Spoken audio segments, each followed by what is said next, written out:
C'était il y a 6 ans, février 2019. La ministre de la Santé de l'époque, Agnès Buzyn, inaugurait à Saint-Laurent le nouveau centre hospitalier de l'Ouest guyanais. Reconstruction plus que nécessaire, tant la situation était difficile. Entre saturation des lits, dégradation et dispersion des anciens locaux, avec à la clé une qualité de soins régulièrement remise en cause. 6 ans plus tard, où en est-on? À l'heure où certes le dossier du CHU est sur les rails avec l'objectif d'améliorer l'offre de soins sur tout le territoire, mais où des usagers, patients et anciens patients prennent désormais la parole pour alerter sur certains traitements et prises en charge, raison pour laquelle a été créée l'an dernier, il y a tout juste un an, l'ADUSHOG, l'association des usagers du SHOG. Pour en parler, son président est avec nous ce matin par téléphone. Laurent Prioux, bonjour. Bonjour. Et merci beaucoup d'avoir accepté notre invitation, Laurent Prioux. Je vous en prie. Mine de rien, depuis un an, depuis que vous avez créé la DUSHOG, on a beaucoup entendu parler de vous et de votre association à chaque fois sur des dossiers qui sont quand même sensibles. Il y a eu le cas de Janine Fanis qui était décédée au SHOG en juillet dernier. Là, malheureusement, ce début d'année, il y a eu aussi Avinitia Mafo qui est décédée à l'âge de 34 ans. On va revenir en détail sur ces dossiers, mais d'abord, j'aimerais qu'on refasse le point, on va dire, sur les raisons pour lesquelles vous avez créé votre association, Laurent Prioux. La volonté à la base, c'était quoi? Ça part de quoi finalement? Alors, tout d'abord, je n'ai pas créé l'association, j'en ai initié la création avec d'autres. Oui. Le point de départ, c'est en fait une prise de conscience de ma part à l'occasion d'une hospitalisation qui s'est pas très bien passée, on va dire, au SHOG, sans rentrer dans les détails. Et donc, j'ai pris conscience à cette occasion du fait que l'on était à la fois extrêmement vulnérable et extrêmement seul lorsqu'on était hospitalisé, qu'il était difficile de se faire entendre, de se défendre. Et donc, j'ai considéré que dans ce domaine, comme dans beaucoup d'autres, il était préférable de s'organiser collectivement pour défendre ses droits plutôt que de défiler individuellement les uns après les autres auprès de l'autorité en cause.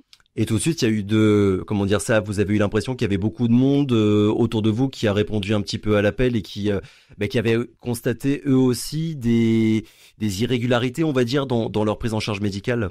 Oui, tout à fait. Dès que l'idée m'est venue et que j'ai décidé d'en parler autour de moi, sur les réseaux sociaux, j'ai eu d'emblée un très grand nombre de réponses de gens qui attendaient cette initiative depuis longtemps. Manifestement, la DUSHOG vient combler un vide, vient répondre à un besoin criant de réponse collective au problème de défaillance de prise en charge au SHOG. Et non seulement ça, mais même les personnes travaillant au SHOG et étant même en responsabilité m'ont indiqué que la DUSHOG pouvait constituer un outil sur lequel ils entendaient s'appuyer pour obtenir des améliorations de prise en charge. Bon, de toute façon, vous savez que la loi sur la démocratie médicale prévoit que les usagers aient un droit d'intervention, mais pour qu'il soit réel et concret, encore faut-il qu'il y ait une organisation collective qui puisse organiser cette intervention et cette expression. On reviendra évidemment sur les liens que vous pouvez avoir non seulement avec la direction de l'hôpital, mais aussi avec, de manière plus globale, la communauté médicale. Vous êtes combien aujourd'hui à la DUSHOG, Laurent Prioux? Alors aujourd'hui, on a passé le seuil des 90 membres. On a démarré l'activité à l'Assemblée générale constitutive de mars avec une 40aine de membres. Et donc aujourd'hui, on est 90. Alors bon, évidemment, plus ou moins actifs, si vous voulez, comme dans toutes les associations. Il y a des gens qui sont là parce qu'ils ont un besoin particulier, d'autres pour s'informer, puis d'autres, effectivement, pour prendre part à l'activité. Et donc voilà où nous en sommes. Alors on a effectivement une grande variété de profils qui sont à l'image, on va dire, de la variété des patients. Évidemment, des patients qui se sont trouvés en difficulté de prise en charge, mais qui ont effectivement des profils qui correspondent à la diversité de la population dans l'Ouest guyanais.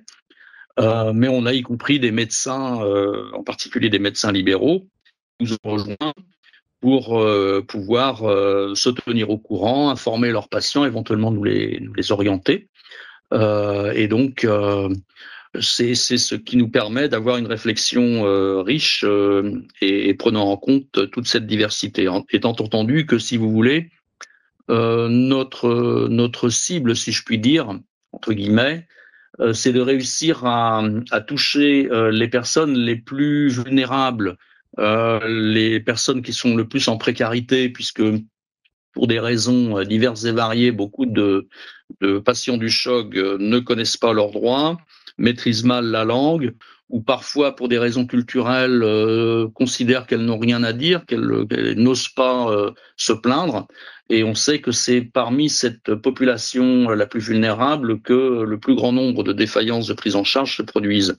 Et donc, on est satisfait tout de même de voir qu'un grand nombre de gens correspondant à ces profils nous ont rejoints et nous font confiance. De façon collective, est-ce que vous avez l'impression qu'on connaît suffisamment nos droits dès qu'il s'agit de santé? La question, là, évidemment, on va la poser sur le cas précis de la Guyane, mais on pourrait l'étendre aussi à tous les autres territoires. Est-ce qu'on a suffisamment conscience que voilà, quand on franchit la porte d'un hôpital, on est en droit d'attendre certaines choses? Alors, il est évident qu'il y a une insuffisante connaissance des droits de la part de la très grande majorité des patients. Parfois, ça correspond, comme je l'ai indiqué, à des raisons culturelles. Beaucoup de gens considèrent que ma foi, on les soigne gratuitement, c'est déjà pas mal, on va pas en plus se plaindre, etc., etc. Bon, soit, c'est entendable. La question de la connaissance des droits est aussi liée à la communication qui est faite par les institutions sanitaires, qui nous paraît largement insuffisante, puisque bien sûr la charte du patient hospitalisé est affichée dans toutes les chambres, mais elle ne l'est qu'en français. Alors ça, c'est un point sur lequel on aura l'occasion de revenir. Et d'autre part, personne ne connaît ou presque des institutions telles que la commission des usagers. Personne ou presque ne sait comment saisir cette instance. Et donc, globalement, effectivement, il y a une méconnaissance des droits. Alors, nous travaillons évidemment à diffuser cette information. Et puis, il y a aussi évidemment beaucoup de gens qui, tout en connaissant un petit peu ou en sachant qu'ils ont le droit de s'exprimer, voire de se plaindre, ne savent pas comment s'y prendre, ne savent pas, par exemple, c'est tout bête, que tout ce qu'on en est, à partir du moment où on a une assurance auto, une assurance logement, on a très souvent une garantie protection juridique qui permet d'avoir à la fois des conseils et y compris des prises en charge des frais de justice, le cas échéant. Donc ça, ce sont des choses qu'on diffuse aussi autour de nous, auprès de nos adhérents et sympathisants et au public. Pour que les personnes qui sont en train de vous écouter visualisent le plus précisément possible ce que vous faites, votre périmètre d'action, votre champ d'action, c'est quoi? L'idée, c'est de revenir sur d'éventuels, alors je sais pas s'il faut parler d'erreurs médicales, mais en tout cas de traitements que vous jugez, que vous estimez insuffisants pour que les usagers en fait aient leur mot à dire.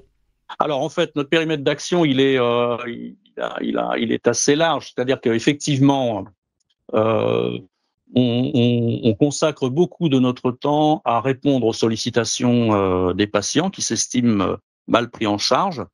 Donc là, si vous voulez, on est plutôt dans la réaction à un problème qui nous est signalé.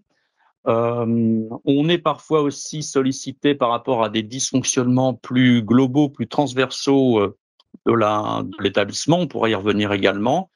Et puis parfois aussi sur des problématiques alors qui sont d'une moindre gravité, mais du style les problèmes de stationnement qui font que maintenant le parking est réservé au personnel et que les usagers ne peuvent plus y pénétrer.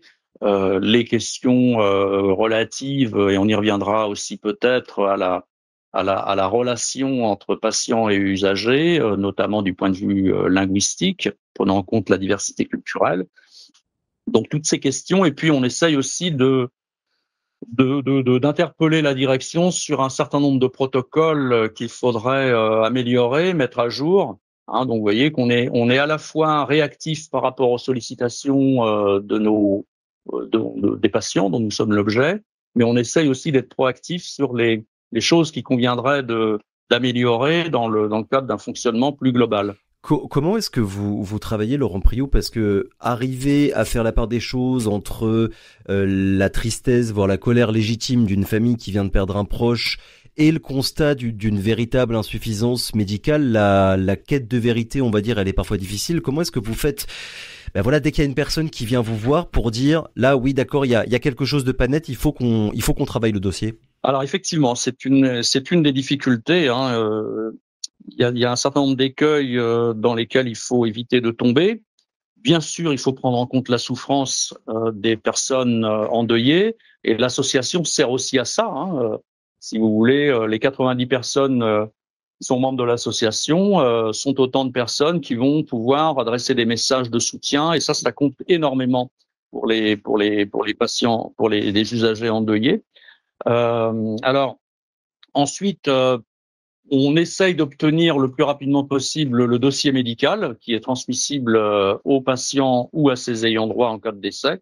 Ça permet d'avoir une vision, on va dire, peut-être plus objective, hein, dégagée de toute émotion en tout cas, de ce qui a été fait en termes de soins, d'actes médicaux, de chronologie, puisque si le dossier est bien fait, permet quand même d'avoir une vision assez complète. Et puis on demande des conseils aussi, hein. On sollicite des conseils de médecins, soit qui font partie de l'association et qui ne travaillent pas au CHOG, parce que déontologiquement c'est quand même très compliqué pour un médecin du CHOG d'aller donner un avis sur le travail de son collègue, par exemple. Mais on sollicite également des médecins en métropole. On est en contact aussi avec une association qui s'appelle Victimes Solidaires, qui œuvre à peu près, alors avec un périmètre plus large, hein, que le nôtre, pas seulement sur les problèmes de prise en charge hospitalière, mais c'est une association dans laquelle œuvrent des médecins experts qui peuvent apporter un regard expert sur un certain nombre de situations. Et puis, voilà, on essaye, si vous voulez, de canaliser l'émotion bien compréhensible vers une recherche de la vérité d'abord, et puis ensuite de réparation si c'est possible. Oui, du coup, il y a un véritable travail d'arriver à accompagner les familles pour les aider à prendre conscience qu'il y a eu ou qu'il n'y a pas eu finalement d'insuffisance dans leur prise en charge. Oui, ouais. Mais bien sûr, parce que si vous voulez, le réflexe naturel, lorsque vous perdez un proche à l'hôpital de manière inexpliquée, le réflexe, on va dire quasi automatique, c'est de considérer qu'il y a eu une faute. Alors, c'est possible qu'il y ait eu une faute, et malheureusement, parfois, c'est le cas.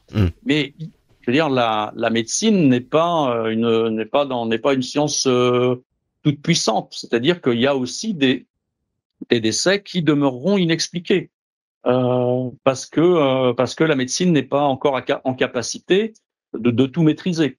Donc, c'est pas parce qu'il y a eu un décès, si douloureux soit-il, qu'il y a forcément eu une faute médicale.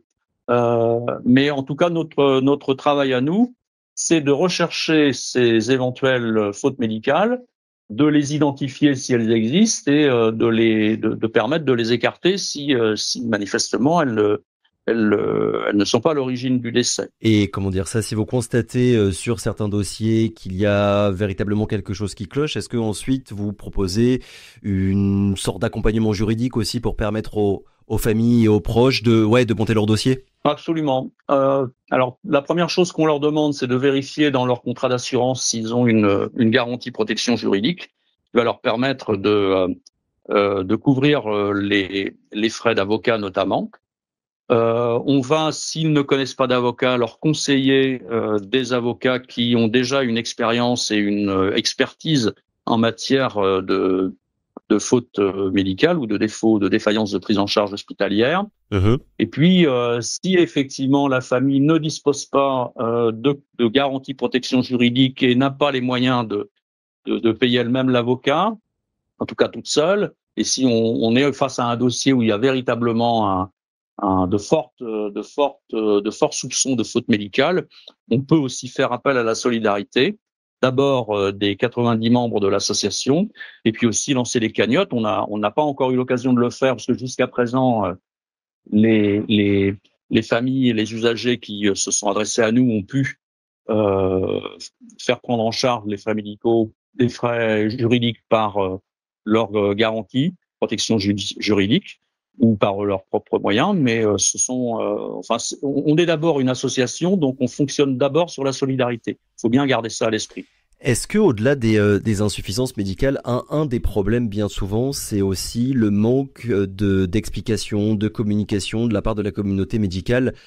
Si un médecin ne prend pas le temps d'expliquer le déroulé d'une opération ou d'une décision, ben la conséquence ce sera je ne comprends pas pourquoi on a décidé telle ou telle chose sur un de mes proches ou sur moi-même, et donc je commence à me poser des questions, voire à douter du sérieux qui a été apporté dans le traitement médical. Ah bah vous avez tout à fait raison.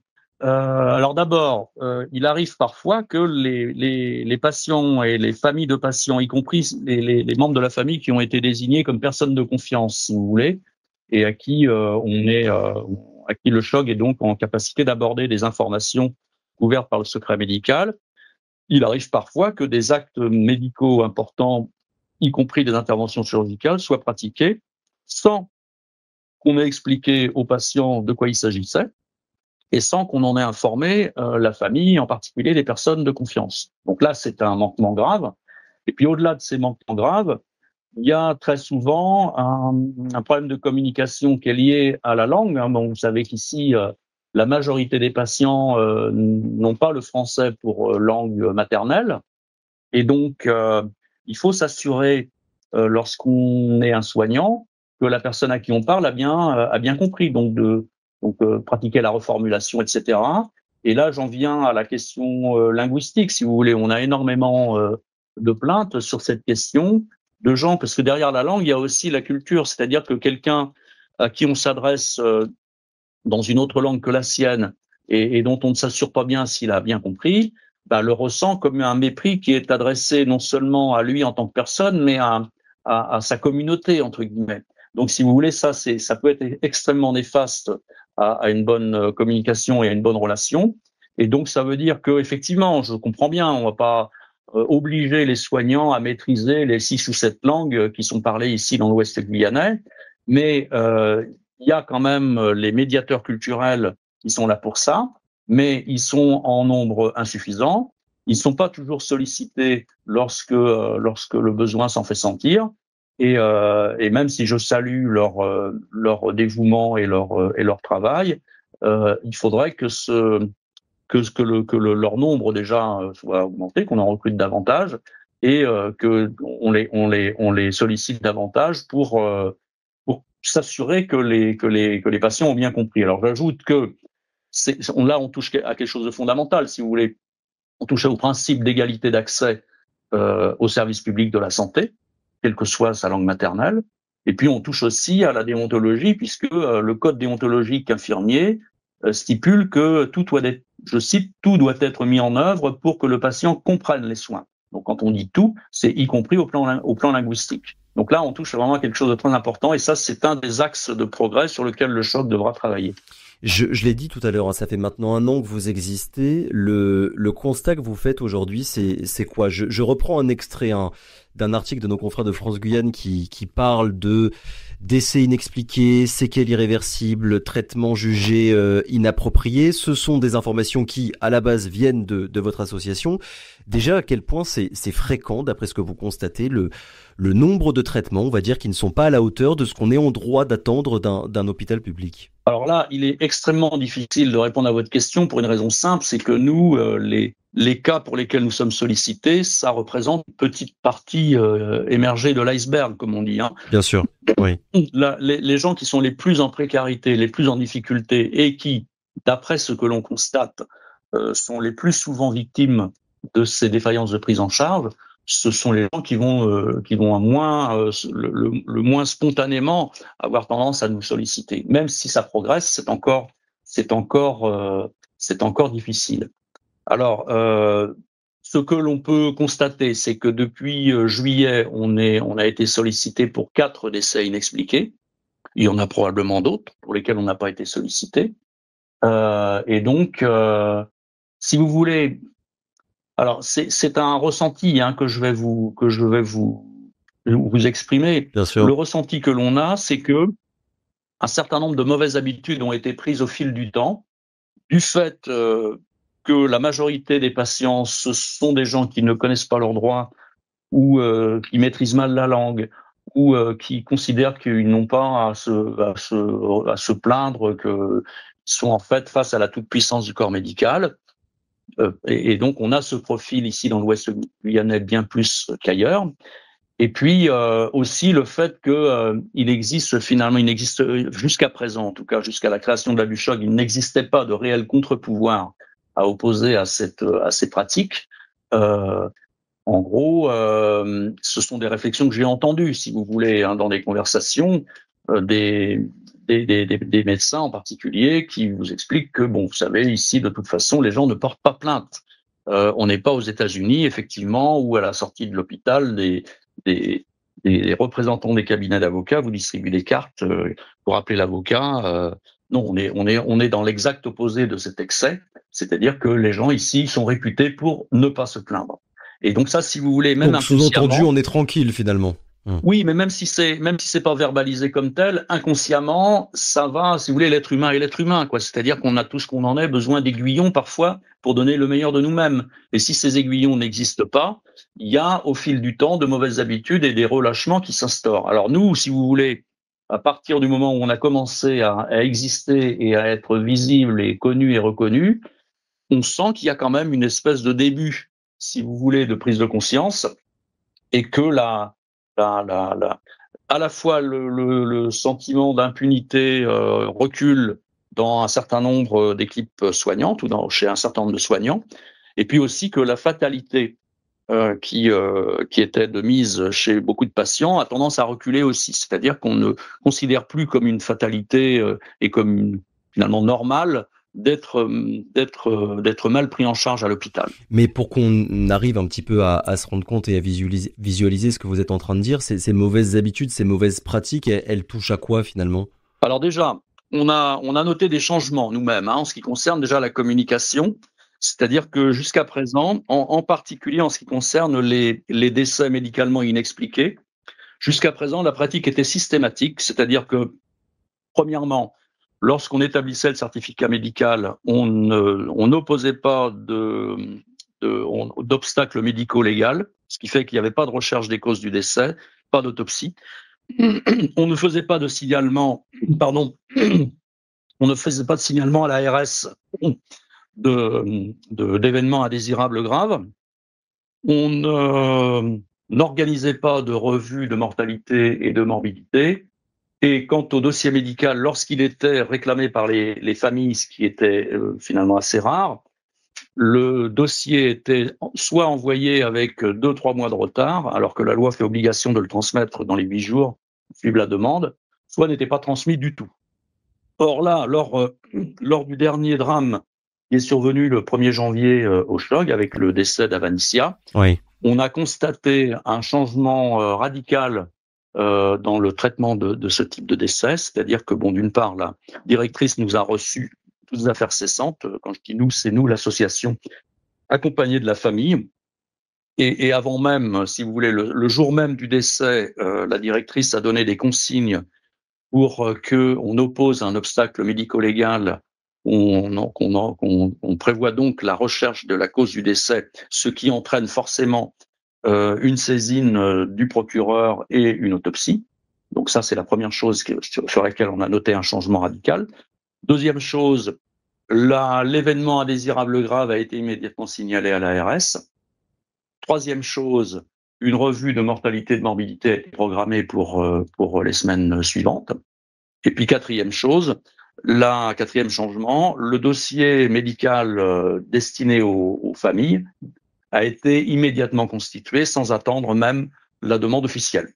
Donc, si vous voulez, lorsqu'on a été reçu par la directrice quelques jours après le décès, nous, à DuCHOG, on s'est félicité et on a félicité la directrice de ce changement, considérant que ça augurait plutôt bien du chemin qui restait à parcourir pour que les mauvaises habitudes disparaissent et qu'on prenne enfin en compte les droits des patients et leur droit à l'information, en particulier leur droit à la vérité. Donc ça veut dire, si je vous suis bien, que du côté de la direction, il y a une prise de conscience quand même que, comment dire ça, ils voient un petit peu votre travail comme une forme de partenariat entre eux et vous, ou bien ça reste quand même parfois un petit peu difficile de s'ouvrir et voilà, d'accepter une parole qui viendra les remettre en cause? Bah, si vous voulez, c'est un petit peu les deux, hein, c'est un peu ambigu, c'est-à-dire que lorsque l'association a été créée, on a invité la direction à ouvrir les débats, à l'ouverture des débats, donc on était bien sur la base du partenariat et on l'a redit. La direction nous a indiqué à cette occasion qu'elle était très satisfaite de la création de notre association, qu'elle allait s'appuyer sur ce levier pour améliorer les pratiques, etc., que ça manquait. Bon, très bien. Bon, après, si vous voulez, faut bien se rendre compte qu'un établissement hospitalier de cette taille, c'est une machine complexe. C'est-à-dire qu'il y a des gens qui souhaitent véritablement améliorer les choses. Il y en a d'autres qui ne le souhaitent pas. Hein. Il y a des gens qui souhaitent que rien ne change, qu'on reste dans le statu quo, parce que effectivement, ça dérange.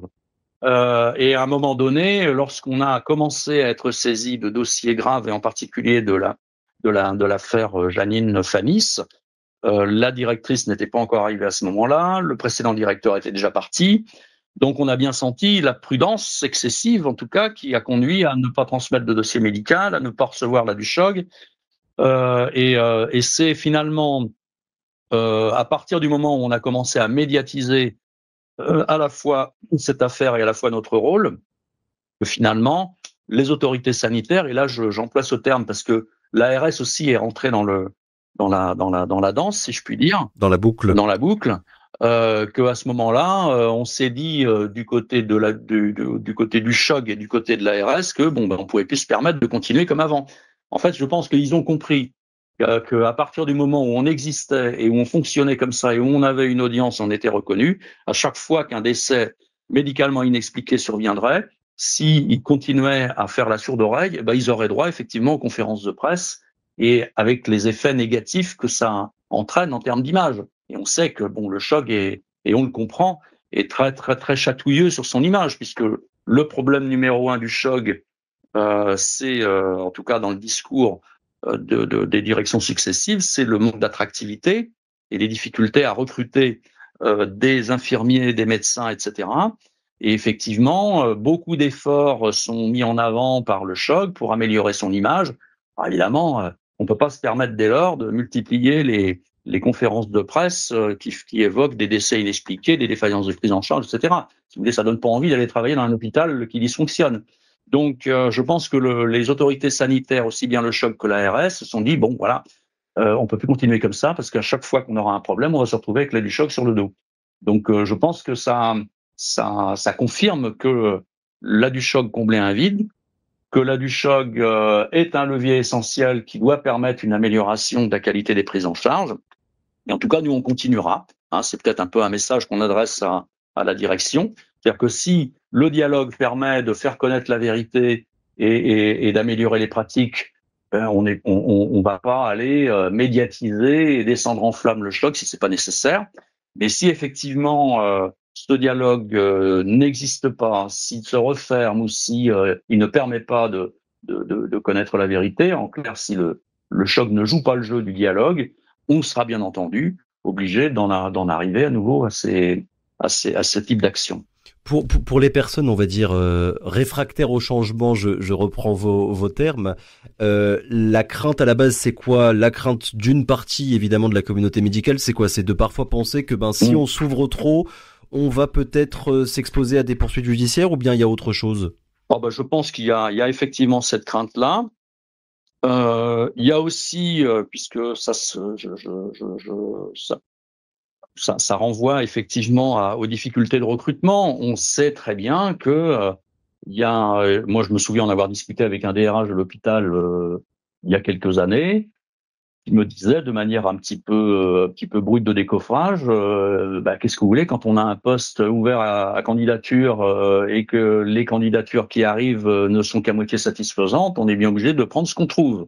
Je cite. Ah ouais. Donc ça veut dire qu'il y a effectivement dans les équipes à la fois des gens extrêmement compétents, performants et soucieux de la qualité du soin, mais c'est pas le cas de tout le monde. Il y a des gens qui ont été recrutés, on va dire, par défaut. Donc ces gens-là, effectivement, savent très bien que changer les pratiques va conduire à mettre à jour les limites de leurs compétences, et c'est pas très agréable. Et puis après, effectivement, il y a des cas plus graves. Hein. Vous avez lu la presse en ce qui concerne les récentes mises en examen qui ont eu lieu en septembre pour les précédentes et puis là tout récemment, bon, ça fait aussi partie des mauvaises habitudes qui ont été rendues possibles par manque de contre-pouvoir, si vous voulez. Est-ce qu'il y a un fil conducteur, entre guillemets, Laurent Priou, finalement dans toutes les défaillances, qu'elles soient graves ou un petit peu moins graves, que vous pouvez constater? Et ce fil conducteur, ou en tout cas ce point commun, c'est le manque d'attractivité, comme vous avez commencé à le dire, et donc le manque de personnel au niveau du SHOG. Alors il y en a plusieurs, parce qu'il faut quand même pas non plus s'imaginer que le SHOG est le seul établissement hospitalier à vivre des drames pareils. Bien sûr. Y compris en métropole. Les médias se font écho de drames tout à fait comparables.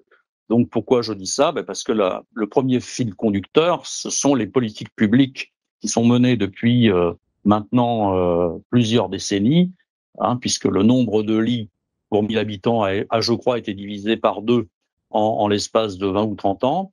Donc, si vous voulez, il y a une baisse structurelle des moyens accordés à la santé en France. Et la première cause, elle est d'abord là, si vous voulez. Je profite de l'occasion pour dire que nous ne sommes pas une machine de guerre contre le SHOG et surtout pas contre les équipes soignantes.